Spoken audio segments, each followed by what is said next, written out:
You ever hear a story that sounds too strange to be true, but the way it's told makes you wonder if it really happened? Some things we bury deep in our memory because we don't want to believe they were real. Tonight's story comes from someone who claims that what happened to him as a teenager still haunts him to this day. He says he lost his little brother. Not to an accident, not to a person, but to something that shouldn't exist. This is his confession. The treehouse that ate my brother. I've spent most of my life trying to convince myself that what happened that summer wasn't real. That maybe the heat, the boredom, and the loneliness got into my head.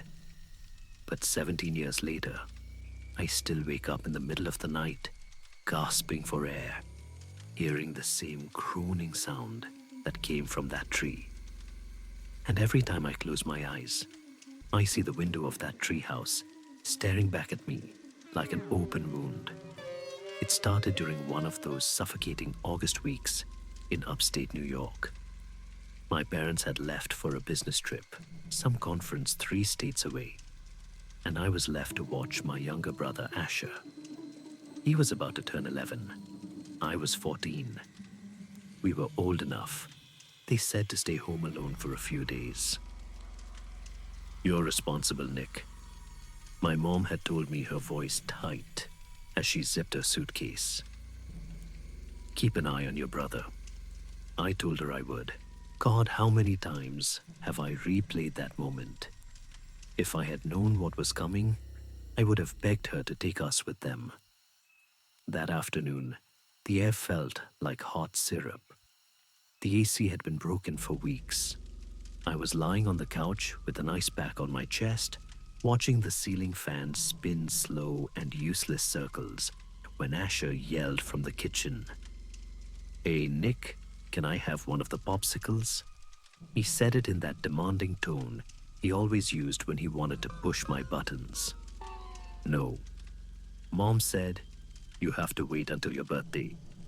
"But it's basically my birthday," he whined. I rolled my eyes. "It's Wednesday, dude. That's 4 days away." He sighed dramatically, then shuffled over and dropped onto the couch beside me. His skin was sticky with sweat. "I'm bored. You always are." He ignored me, staring out the sliding glass door that looked over our backyard and the edge of the woods beyond. "Let's go outside. Maybe we can find snakes again." "You go. I'm dying." He pressed his face to the glass. "You're always dying." I closed my eyes, letting the drone of cicadas fill the room. It was one of those moments you never think will mean anything, just another small irritation between brothers. But that ordinary day was the last time life ever felt safe. Someone knocked on the front door. It wasn't gentle. It was heavy-hurried. Asher looked over his shoulder. "Should I get it?" "No, don't answer." "Why not?" "Could be a serial killer," I muttered. He snorted. "You're not funny." The knocking came again, faster this time. "This is the FBI, open up," a voice shouted from outside. Asher laughed. "It's just Jacob and Trevor." I groaned. "Then let them in before they break the door down." He sprinted over, and the door swung open to reveal Jacob and Trevor, both drenched in sweat, breathing hard from the heat. They were my best friends, same grade, same neighborhood. "Dude," Trevor panted, "you'll never guess what we found." I didn't even sit up. "What an old treehouse," Jacob said, eyes wide, like abandoned deep in the woods past the quarry. "You gotta see it." For the first time all day, I felt a flicker of interest. "How far?" "Maybe 15 minutes by bike, past the quarry trail." Asher's face lit up. "Can we go, Nick? Please? It's my birthday week." I glanced at the clock, 3:16 p.m., and sighed. I could tell they weren't going to drop it. "Fine, but we're back before sunset." Trevor threw his fist into the air. "Let's go." We grabbed our bikes, ignoring the yard, littered with toys and uncut grass. The sun baked the asphalt, and as we pedaled down the quiet country road, the air shimmered with heat. The wind felt incredible on my face, and for a while it almost felt like just another summer adventure. 4 kids on bikes, heading towards something mysterious.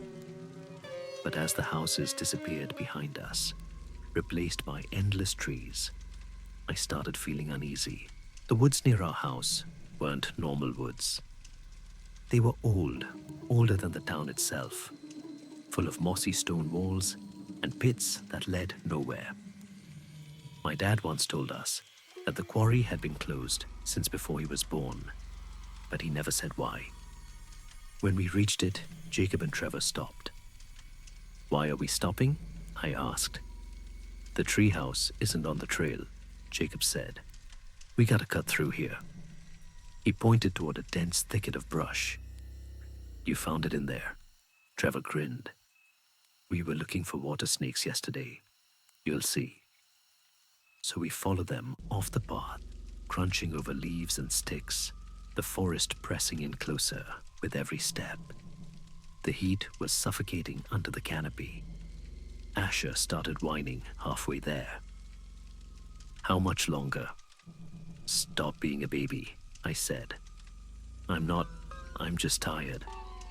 5 more minutes, Trevor called. It was longer than 5 minutes. By the time we reached the clearing, sweat was dripping into my eyes. But the sight in front of us made me forget everything else. It stood at the center of the clearing, a tall, narrow oak tree, its bark pale and smooth, almost like skin. About 30 feet up, a wooden treehouse wrapped around the trunk, built with strange precision. Its window frames were painted red, the rest faded yellow-white. It looked old, but not abandoned. There was no rot, no overgrowth. It looked preserved. "Holy crap," I whispered. "Who would build this way out here?" Trevor shrugged. "We thought it was someone's hunting cabin or something." Jacob stared up awed. "You think it's safe to go inside?" Asher ran forward before anyone could stop him placing his hand on the trunk. "It's warm." I frowned. "What?" He turned to me. "Feel it?" I did. The bark wasn't rough. It was smooth, almost waxy. When I pressed my palm against it, I felt something faint, like a pulse, a vibration deep within the wood. I jerked my hand back. "That's weird. Probably just heat," Trevor said. "Come on, let's check it out." He grabbed the ladder, an old narrow set of boards nailed into the trunk, and started climbing. It groaned under his weight, but held steady. At the top, he peered inside. "It's fine, kinda dusty, but no spiders or anything."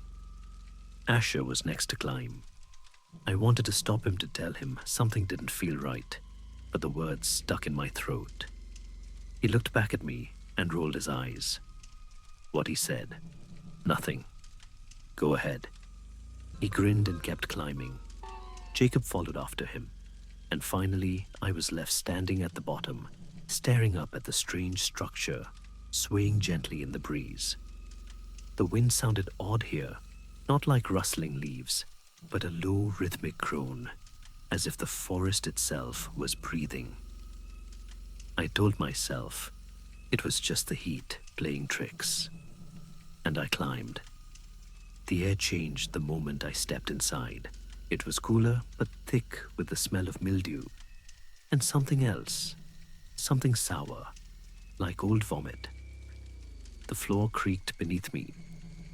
The inside was empty, except for a few cobwebs, and stains darkened into the wood. The tree's trunk rose through the center of the room, and in the dim light filtering through the window, I noticed faint marks carved into it, like shallow scratches, half covered by new layers of bark. "This place is awesome," Trevor said. "We should make it our base." "Yeah," Jacob added, "like a club or something." Asher beamed. "The Cool Kids Club." They all laughed. I didn't. My eyes were fixed on the trunk. There was something wrong with it. The scratches weren't random. They curved almost like folds of skin, closing in on each other. I thought of lips sealed shut. I turned away, trying to shake the feeling. We should head back soon, I said. We can bring stuff to fix it up tomorrow. Asher pouted. I want to stay. Later I told him, Mom and Dad would kill me if we're out after dark. He groaned but followed us down. That should have been the end of it. We should have gone home, watched TV and forgotten about the damn treehouse. But we didn't. And because of that, my brother never came back down again. They say the forest keeps secrets. That if you build something deep enough in the woods will eventually take it back. The man who sent us this story says he still sees that treehouse, sometimes far off in the distance, just beyond the tree line behind his home.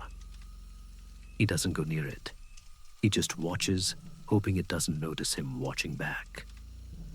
If you ever find an old treehouse standing alone where no one should have built one, turn around, go home, and don't look back. Because some things aren't meant to be found twice.